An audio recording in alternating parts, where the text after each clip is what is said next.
All work and no play makes Jack a dull boy, but our guest today is anything but dull. He has had an impactful life, from a career as a professional rock and jazz musician to educator and author. Please join me in welcoming Shepard Siegel. So, Mr. Siegel, what excited you most about the idea of your book?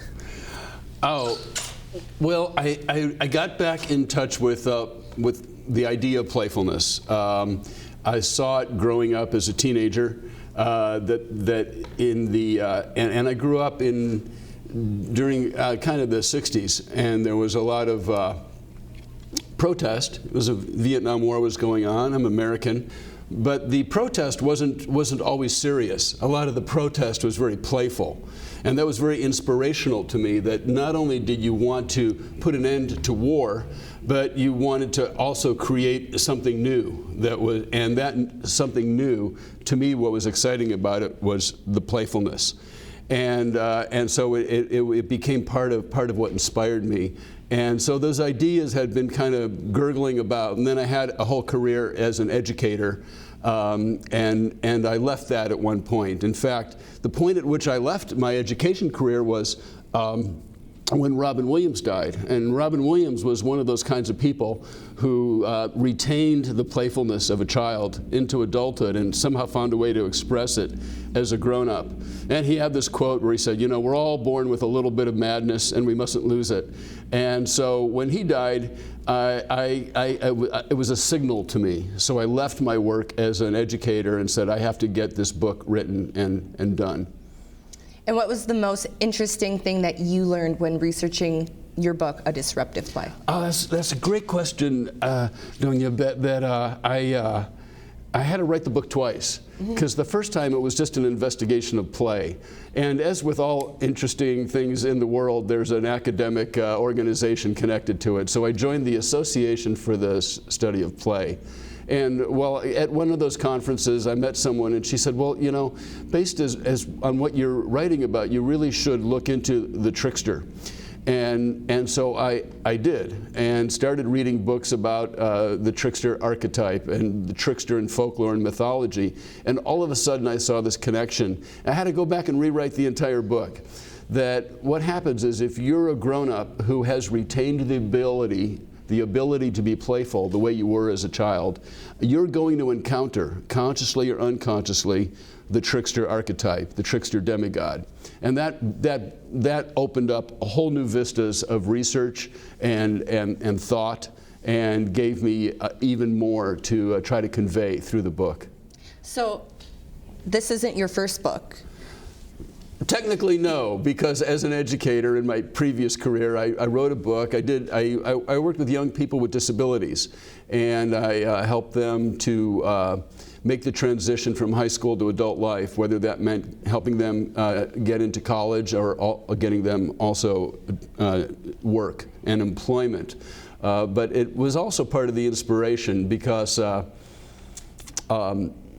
and you never want to generalize too much about a group, but I've worked with hundreds of young people with developmental disabilities, and in particular, those people with Down syndrome have a gift in that almost every young person I've met with Down syndrome, and by young I mean up to age 40 at least, you know, they don't lose touch with that playfulness. They're always ready to be playful. And it's an asset, it's a gift. And it's also part of my inspiration that we call it a disability, but these folks have a gift, and it's something we can all learn from. So what has the reaction been from your readers about this book? Well, you know, I think about that because I go to readings. I'll be at Biblioasis this evening, you know, and I tend to attract oddballs. I think I hit a chord with certain folks. Certainly you want to hit a chord with as many folks as you can. But I attract people who go, you know, I was just sharing how the officer who helped me across the border today at the border crossing, when he was asking about the book, and when I told him what the book was about, it touched a nerve with him, and he just lit up. So that's been the fun part, when people hear about it and they just light up. Who would you say is the biggest disruptor in our present time?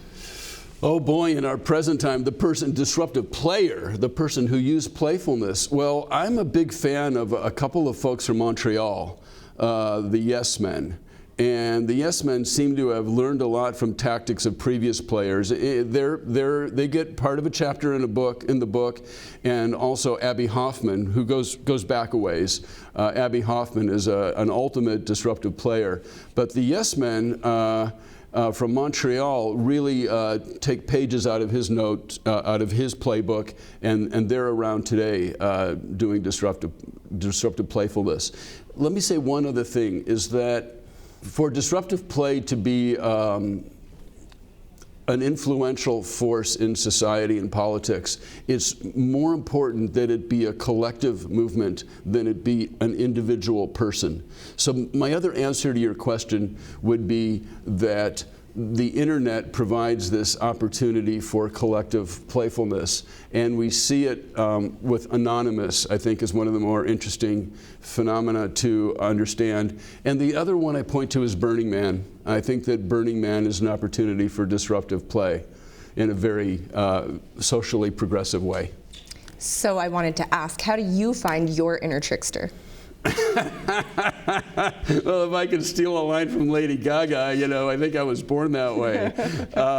And I've been playful, but it's, as I said in the beginning of, I think growing up in the Bay Area, in the San Francisco Bay Area in the 1960s, it was very inspirational. It left kind of an indelible mark on me, because there just was this moment of visionary playfulness. And so it resonated with me. I think it resonated with something that was already in me, but it stuck with me. It just stuck with me my whole life. You know, I performed well in school academically, but I got in trouble a lot too, because I was a prankster. So yeah, that helped me out. And a lot of my friends in high school, it goes back that far, taught me about the Dada movement. And the Dadas, to me, were also very inspirational in that they were the most important art movement of their time, but they were just as much a political movement in that they were against World War I, which was a particularly stupid and bloody war. And so to this melding of art with political activism in the interest of peace, it's very inspirational to me, and I think can help lead people. What did you call it? Their inner trickster. I try to keep it as outer as I can, though. I'm Donia El-Haddad, and we've just spent 3 minutes with Shepherd Siegel.